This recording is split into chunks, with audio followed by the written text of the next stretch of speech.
Hey, good days. May tuturo ko sa inyo yung kanta na Best Part by Daniel Kaiser.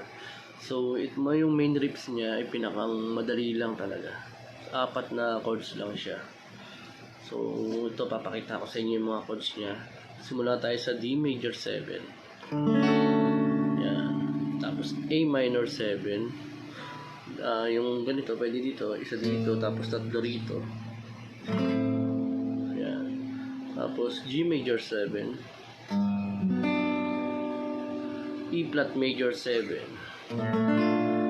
tapos sustain ka dito, tapos balikan ulit sa D major 7. Yun pa, ulit-ulit lang siya hanggang mag-verse siya, hanggang matapos na yung kanta. Papakita ko sa inyo kung paano yung rhythm niya. Ito.